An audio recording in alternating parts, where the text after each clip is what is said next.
बहुत समय पहले परिदेश में एक दयालु रानी परी हुआ करती थी। सभी परियां रानी परी को बहुत पसंद करती थी, लेकिन रानी परी के दरबार में कामिनी नाम की एक दृष्टि परी भी थी। वो रानी परी को जरा भी पसंद नहीं करती थी और उसे हटाकर खुद वहां की रानी बनना चाहती थी। फिर एक दिन, माँ, तुम इतने सालों से याददाश्त भूलने वाला जादुई शरबत बना रही हो, लेकिन अभी तक तुम्हें कामयाबी नहीं मिली। लगता है इस जन्म में तुम जादुई शरबत नहीं बना पाओगी। चिंता मत कर बेटी, मैं मंजिल के बहुत करीब हूँ। कुछ दिनों में याददाश्त भुलाने वाला जादुई शरबत बनाकर तैयार हो जाएगा। इसके बाद मैं महल की सभी परियों को अपना जादुई शरबत पिलाकर उनकी याददाश्त मिटा दूंगी। फिर रानी परी को गायब करके मैं उसकी जगह रानी बन जाऊंगी। इस तरह दोनों चालबाज माँ बेटी रानी परी के खिलाफ षड्यंत्र रच रही थी। फिर आखिरकार एक दिन कामिनी परी याददाश्त भुलाने वाला जादुई शरबत तैयार कर लेती है। फिर उसी रात कामिनी और उसकी बेटी चुपके से रानी परी के कमरे में दाखिल हो जाती हैं।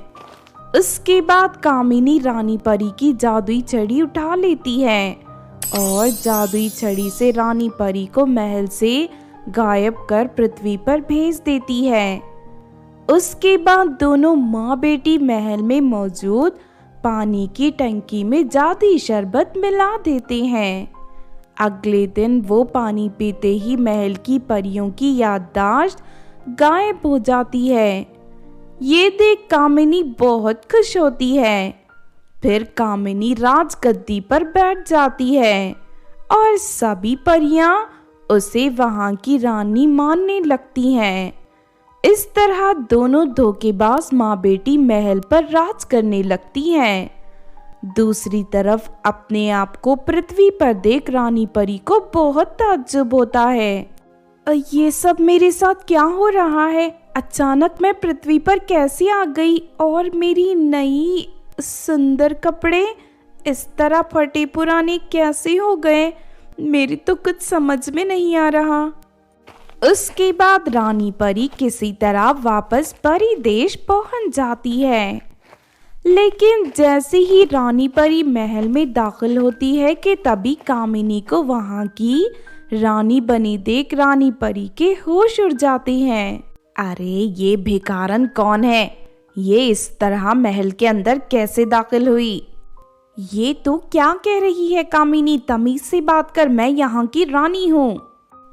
रानी परी की ये बात सुनकर दरबार में मौजूद सभी परियां जोर जोर से हंसने लगती हैं। लगता है इस भिखारन को पागलपन के दौरे पड़ते हैं, इसीलिए इस तरह बहकी बहकी बातें कर रही है। हाँ, तू ठीक कहती है। लगता है आज से कहीं भीख नहीं मिली, इसीलिए ये महल में भीख मांगने आ गई है। ये सब क्या हो रहा है? मेरी दरबार की परियां मुझे पहचान नहीं रही और ये धोखेबाज कामिनी यहाँ की रानी बनी बैठी है। जरूर कुछ तो गड़बड़ है। सुन भिखारन, अगर तुझे काम की जरूरत है तो तुम मेरे महल में नौकरानी का काम कर सकती है। तुझे रोज हमारे झूठे बर्तन साफ करने होंगे और साथ ही पूरे महल में झाड़ू पोछा भी करना होगा। नहीं नहीं, मैं कभी तेरी नौकरानी नहीं बनूंगी। मैं यहाँ से जा रही हूँ। तभी एक परी रानी परी को पकड़कर उसके गले में एक पट्टा बांध देती है। अब ये जादुई पट्टा तुझे यहाँ से कहीं नहीं जाने देगा। चल आज से महल में नौकरानी का काम शुरू कर दे।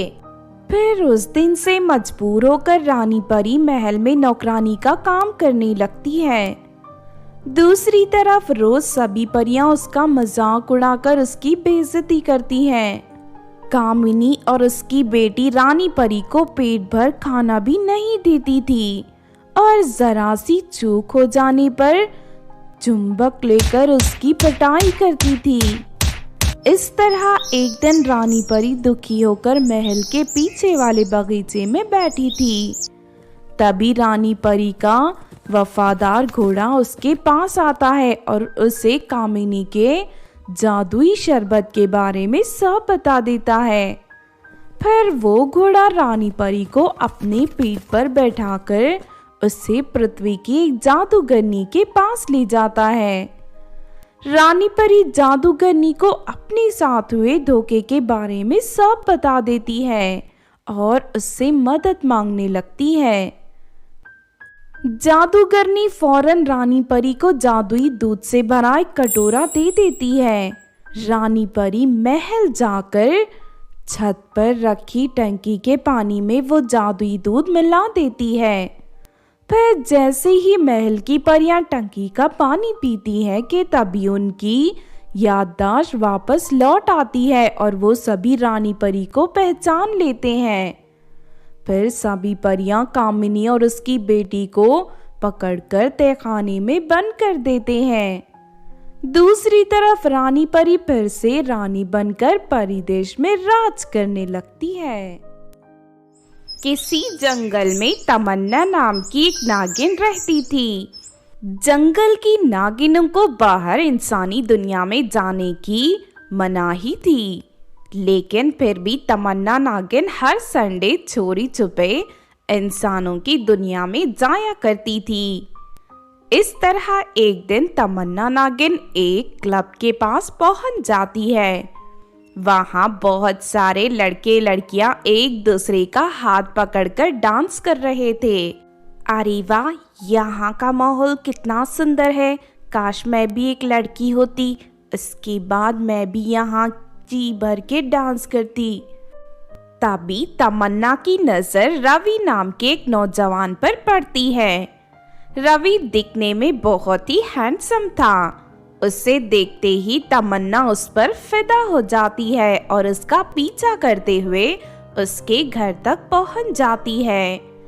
तभी रवि तमन्ना नागिन को देख लेता है। अरे तुम कौन हो और इतनी देर से मेरा पीछा क्यों कर रही हो? फिर तमन्ना झाड़ियों से बाहर निकलकर रवि के सामने आ जाती है। तमन्ना नागिन को देख रवि हैरान हो जाता है। तुम एक नागिन हो, फिर तुम यहाँ इंसानों के इलाके में क्या कर रही हो? मैं तुमसे प्रेम करने लगी हूँ और तुमसे शादी करना चाहती हूँ। लेकिन मैं तो एक इंसान हूँ और तुम नागिन हो। तुम्हारे पैरों की जगह तुम्हारे लंबी पूंछ है। अगर तुम 2 पैरों वाली नागिन होती तो मैं तुमसे जरूर शादी कर लेता। अच्छा, तो ये बात है। ठीक है, मैं अब 2 पैरों वाली नागिन बनकर तुम्हारे सामने आऊंगी।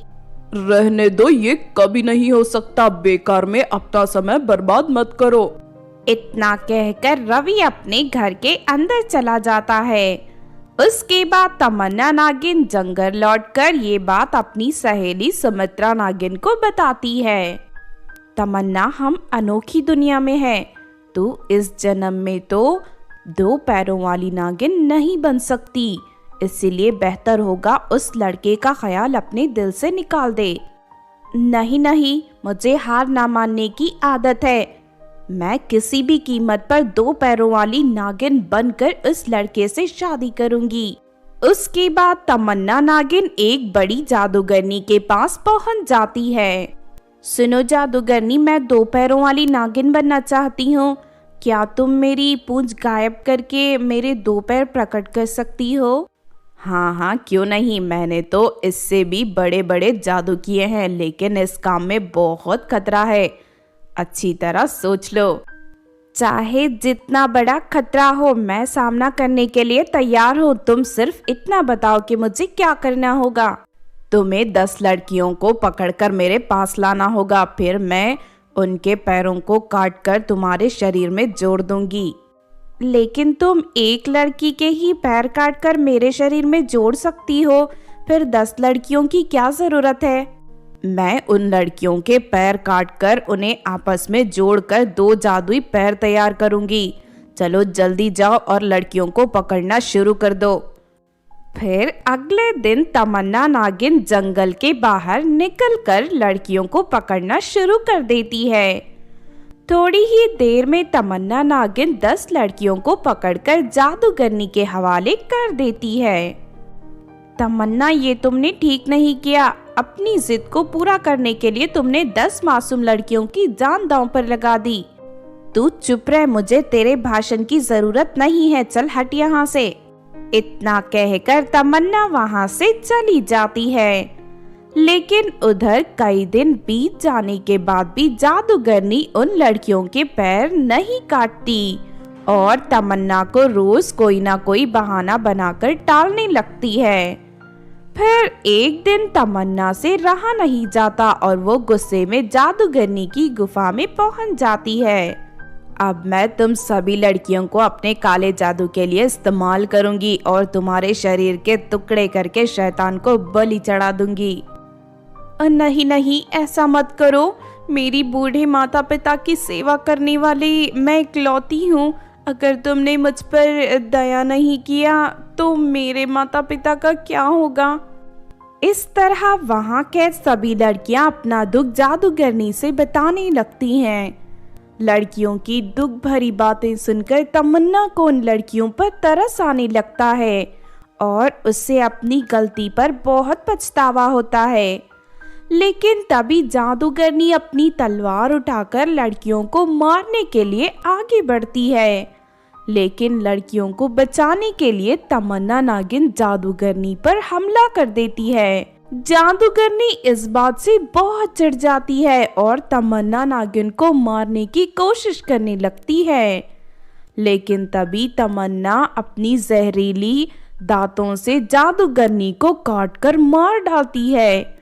उसके बाद तमन्ना उन सभी लड़कियों से माफी मांगकर उन्हें सही सलामत उनके गांव पहुंचा देती है।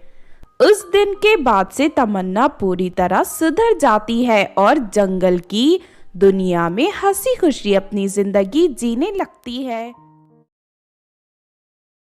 वीरापुर नाम के गांव में सीमा और रिद्धि नाम की 2 सहेलियां रहती थी। सीमा अमीर थी, लेकिन दूसरी तरफ रिद्धि एक गरीब घर से थी। लेकिन सीमा बहुत ही दयालु और नेक थी।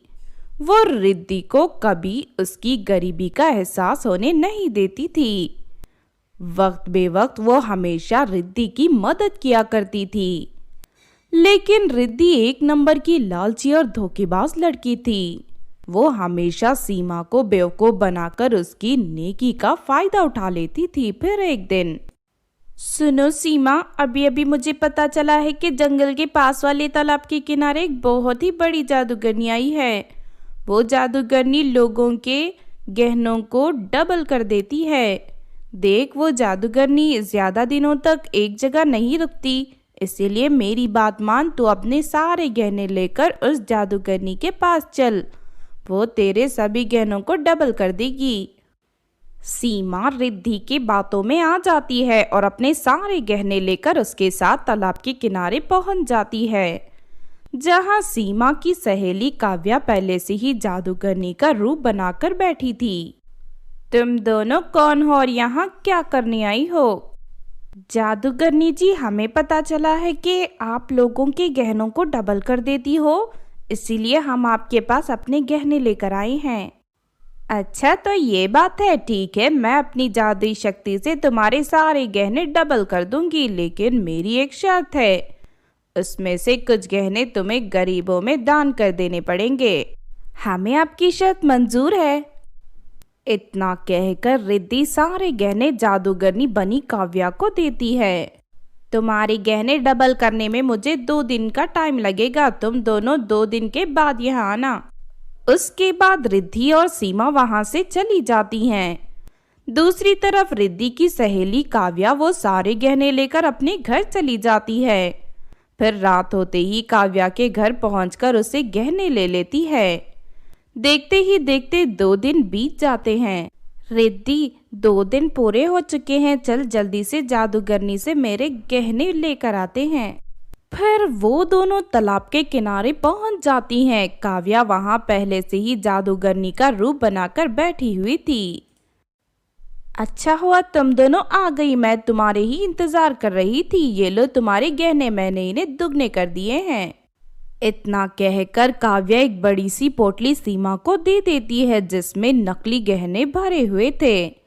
लेकिन वो सारी गहने सीमा के असली गहनों के हूबहू नकल थी। इस वजह से उन गहनों को देखकर सीमा को जरा भी शक नहीं होता। लेकिन तभी अचानक काव्या को जोरदार छींक आती है और उसके सर पर लगी नकली बाल नीचे गिर जाते हैं। सीमा जल्दी से अपनी पोटली खोलकर गहने बाहर निकालती है और गहनों को आपस में रगड़ने लगती है।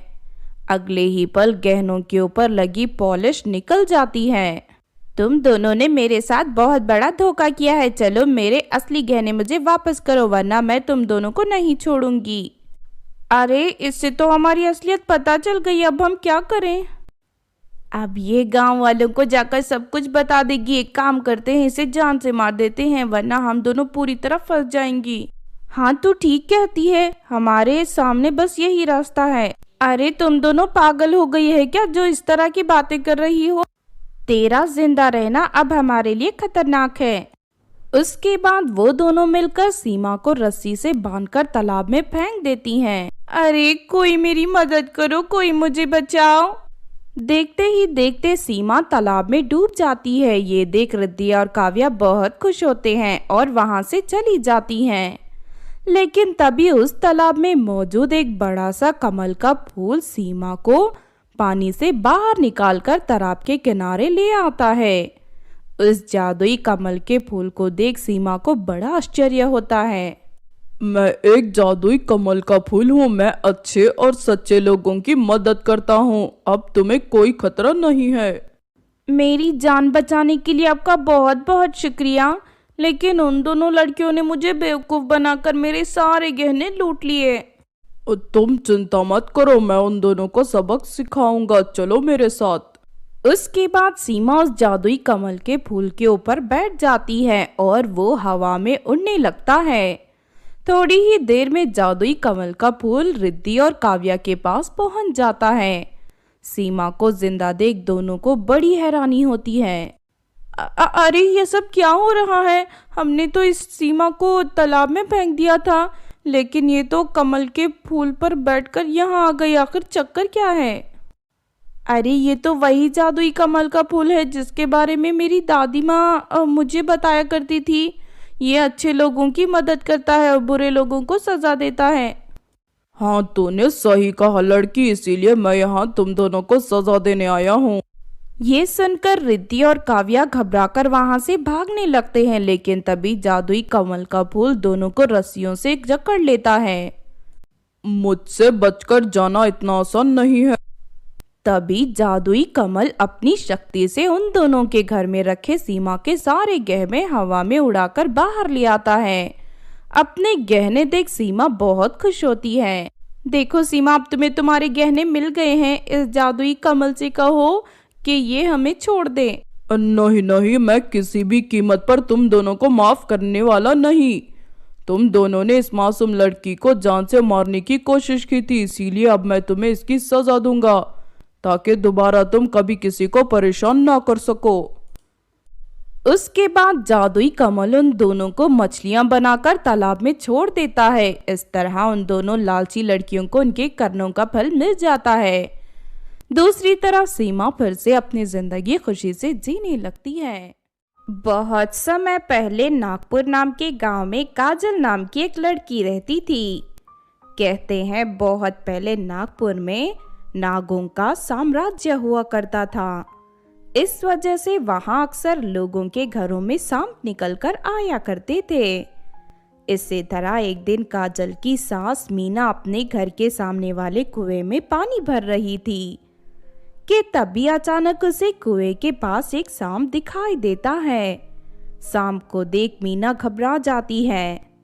मीना एक डंडा उठाकर सांप को मारने के लिए आगे बढ़ती है, लेकिन तभी वहां काजल आ जाती है। रुकिए मम्मी जी, मैं आपको इसे नहीं मारने दूंगी। मैं अभी इस सांप को पकड़ लेती हूँ, इसे ले जाकर जंगल में छोड़ आती हूँ। अरे तेरा दिमाग तो सही है ना बहू, जो तू सांप को पकड़ने की बात कर रही है, अगर इस सांप ने तुझे काट लिया तो पानी मांगने का भी समय नहीं मिलेगा, समझ गई ना? आप मेरी फिक्र मत करिए मम्मी जी, मैं बचपन से ही सांपों को पकड़ती आ रही हूँ, मुझे कुछ नहीं होगा। इतना कहकर काजल उस सांप की पूंछ को पकड़कर उसे उठा लेती है और उसे ले जाकर जंगल की ओर चली जाती है। थोड़ी देर के बाद काजल जंगल पहुंचकर सांप को एक बिल के पास छोड़ देती है। इस तरह कुछ दिन बीत जाते हैं। फिर एक दिन अचानक काजल के घर पर एक आदमी आता है। काजल बेटी, मेरे घर पर एक बहुत बड़ा सांप घुस आया है।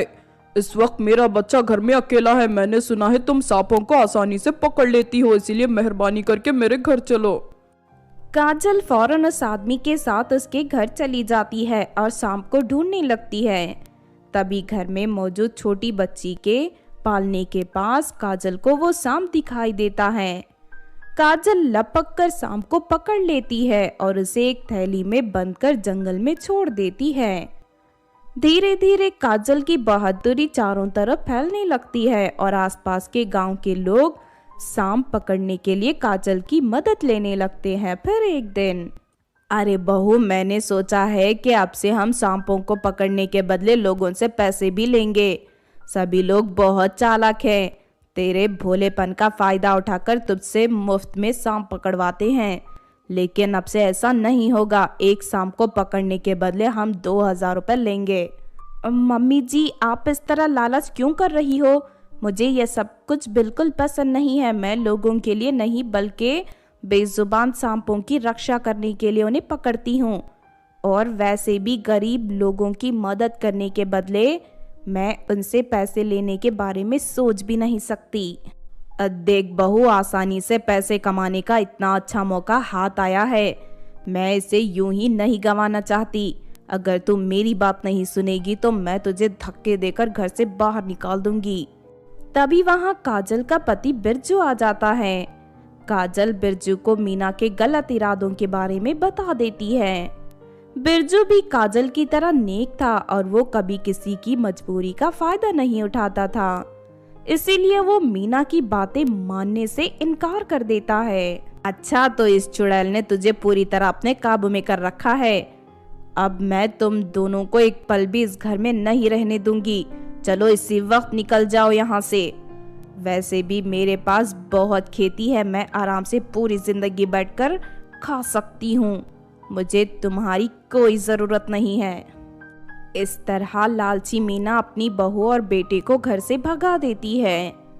फिर वो दोनों गांव के पास वाली पहाड़ी की ओर चले जाते हैं। काफी देर चलने के बाद उन दोनों को एक झरना दिखाई देता है।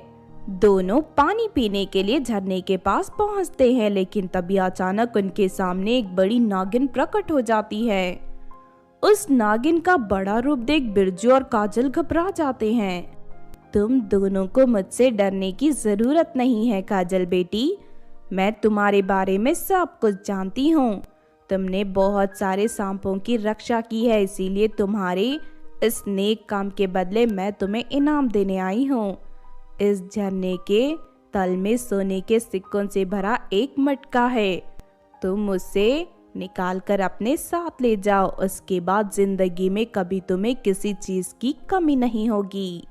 नागिन की दरियादिली देख काजल और बिरजू बहुत खुश होते हैं। उसके बाद वो दोनों झरने के तल में मौजूद सोने के सिक्कों से भरा मटका बाहर निकाल लेते हैं और उसे लेकर अपने गांव चले जाते हैं।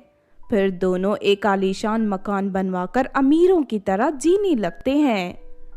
दूसरी तरफ जब ये बात मीना को पता चलती है तो उसके मन में लालच आ जाता है और वो फौरन काजल और बिरजू के पास पहुंचकर उनसे माफी मांगने का दिखावा करने लगती है। अब मम्मी जी, इस तरह मगरमच्छ के आंसू बहाने की कोई फायदा नहीं है। मैं आपकी बातों में नहीं आने वाली, आप इसी वक्त यहाँ से चले जाइए। काजल बिल्कुल ठीक कहती है माँ, तुम बहुत ही लालची और धोखेबाज हो। हम तुम्हें अपने घर में कभी नहीं रखेंगे, चलो जाओ यहाँ से। इस तरह वो दोनों मीना को डांटकर भगा देते हैं। मेरा बेटा पूरी तरह काजल के रंग में रंग चुका है। सबसे पहले मुझे काजल को जान से मारना होगा, फिर मेरा बेटा मेरी हर बात मानेगा। काजल को सांप पकड़ने का बहुत शौक है ना, अब मैं उसे किसी सांप के ही जहर से मारूंगी। उसके बाद मीना एक बिल के पास पहुंच जाती है और सांप को ढूंढने लगती है। तभी अचानक उसे एक सांप दिखाई देता है। मीना बिना सोचे समझे उस सांप की पूंछ पकड़ लेती है और अगले ही पल सांप मीना को काट लेता है।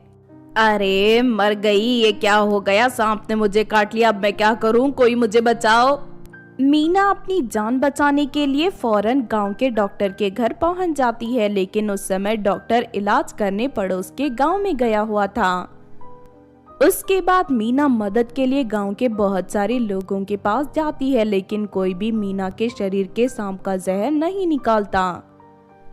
धीरे धीरे मीना के शरीर में जहर फैलने लगता है और वो तड़पते हुए जमीन पर गिर जाते हैं। फिर थोड़ी देर में मीना की मौत हो जाती है। इस तरह मीना अपनी गलती की वजह से बेमौत मारी जाती है।